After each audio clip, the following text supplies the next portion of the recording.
और इस मसले पर लगातार सियासत भी हो रही है। विपक्ष के निशाने पर बीजेपी है। बयानबाजी में बीजेपी नेता रविशंकर भी कूद पड़े। आज तक से खास बातचीत में रविशंकर ने राहुल से लेकर चीन तक पर हमलों की बौछार कर दी।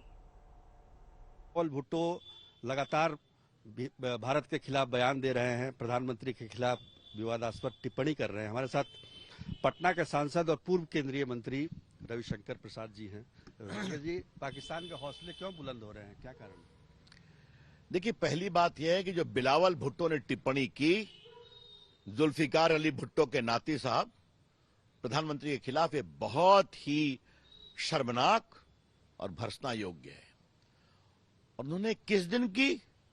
जिस दिन 1971 में भारत की सेनाओं ने 90,000 पाकिस्तानी सैनिकों को सरेंडर कराया था, याद है ना आपको, और बांग्लादेश बना था। तो क्या बताया जाए? देखिए, पाकिस्तान घबराया है, पाकिस्तान थर्राया है। कौन सरकार कब चलेगी, कब गिरेगी, पता नहीं है। और जहां तक भारत का सवाल है, भारत के जंबाज सैनिकों ने बालाकोट कर दिखाया ना, कुछ हुआ क्या?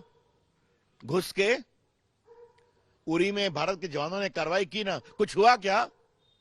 तो भारत बोलता नहीं है, भारत करता है। जिनको बोलना है उनको बोलने दीजिए।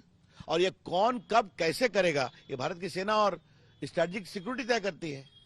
लेकिन कांग्रेस के नेता जो कि भारत जोड़ो यात्रा कर रहे हैं, वो लगातार चीन के तरफ से जो तवांग में जो जिस तरह की कार्रवाई हुई उसको लेकर सवाल उठाते, सेना के की कार्रवाई पर सवाल उठाते रहे, उस पर क्या कहेंगे? अच्छा सुजीत जी, आप तो बड़े अनुभवी पत्रकार हैं। राहुल गांधी देश की कूटनीति को कितना समझ, डिप्लोमेसी को मालूम है? ये वही राहुल गांधी है ना जिन्होंने बालाकोट में सैनिकों का सबूत मांगा था, उरी में सैनिक कार्रवाई का सबूत मांगा था। देश भारत की सेना पर विश्वास करता है, सबूत नहीं मांगता है। अरे देश के लिए जीते तो हम लोग सब लोग हैं, देश के लिए मरते कौन है? सैनिक मरते हैं ना, सेना के, पुलिस के, सीआरपीएफ के, बीएसएफ के। ये क्या बात कर रहे हैं?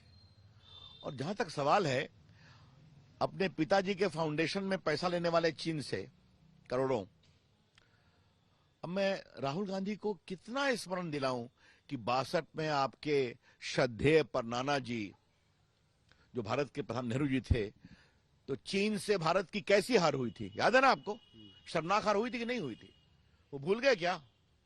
आज नरेंद्र मोदी की अगुवाई में भारत एक साहसिक देश के रूप में खड़ा है। चीन पर जुबानी जंग में केजरीवाल की भी एंट्री हुई। आपकी राष्ट्रीय काउंसिल की बैठक में दिल्ली के सीएम ने केंद्र पर जमकर हमला बोला। बीजेपी की विचारधारा गुंडागर्दी की है, कांग्रेस पार्टी भ्रष्टाचार करती है। अरविंद केजरीवाल की तरफ से ये बातें आज कही गई हैं। सिर्फ आम आदमी पार्टी कट्टर ईमानदार पार्टी है। इधर चाइना से हाथ मिलाते हैं, लेकिन जो लोग हमारे देश के अंदर व्यापार कर सकते हैं, उद्योग लगा सकते हैं, मैन्युफैक्चरिंग कर सकते हैं, देश के बच्चों को रोजगार दे सकते हैं, उनके पीछे ईडी छोड़ दी, वो सारे देश छोड़। ऐसे देश कैसे आगे बढ़ेगा? आप इस सब की मैन्युफैक्चरिंग लगाओ। पूरी दुनिया के अंदर जितने इंडियंस हैं, भारत के जितने लोग पूरी दुनिया के अंदर, सबको ले आओ इंडिया में।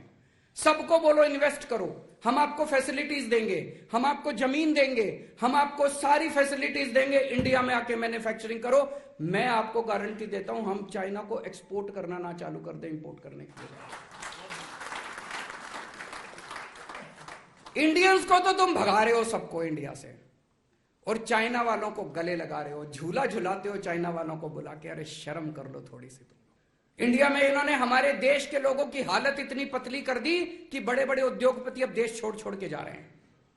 बता रहे हैं पिछले 5-7 साल के अंदर 12.5 लाख लोग भारत छोड़ के चले गए। किसी के पीछे ईडी छोड़ देते हैं, किसी के पीछे सीबीआई छोड़ देते हैं, किसी के पीछे, किसी को काम ही नहीं करने देते। कहा जाता है ना कि शहर में तो महंगी चीजें हैं, गांव में तो सस्ती चीजें हैं, शहर में तो महंगी चीजें। तो दिल्ली में तो सबसे ज्यादा महंगी होनी चाहिए थी पूरे देश में। दिल्ली तो देश की राजधानी है, सबसे बड़ा शहर है, सबसे ज्यादा चीजें महंगी दिल्ली में होनी चाहिए थी। सबसे सस्ती दिल्ली है पूरे देश के अंदर, सबसे सस्ती। ये भी एक मॉडल है अपने आप में, दुनिया के लिए मॉडल है। और सबसे में ज्यादा महंगाई कहां है? उत्तर प्रदेश, मध्य प्रदेश और गुजरात में 8% महंगाई है। भारतीय जनता पार्टी के सारे राज्यों में सबसे ज्यादा महंगाई है और दिल्ली में सबसे कम महंगाई है। तो महंगाई कम हो तो सकती है, शर्त एक ही है, आम आदमी पार्टी जैसी एक ईमानदार सरकार होनी चाहिए।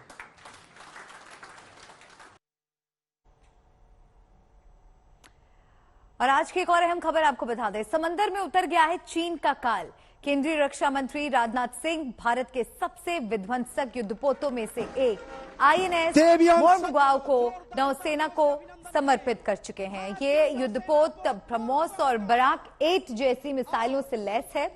दुश्मन का रडार आसानी से मोरमुगाओ को लोकेट नहीं कर पाएगा। हिंद महासागर में आईएनएस मोरमुगाओ चीन के लिए सबसे बड़ी चुनौती बनने जा रहा है।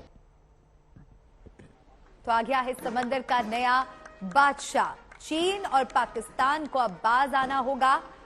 क्या खासियत है मोरमुगाओ की, वो भी हम आपको लगातार दिखा रहे हैं। युद्धपोत पर एंटी सबमरीन रॉकेट लॉन्चर भी मौजूद है। हवा में ये 70 किलोमीटर तक मार करने की क्षमता रखता है। यह INS Mormugao warship modern technology से युक्त है।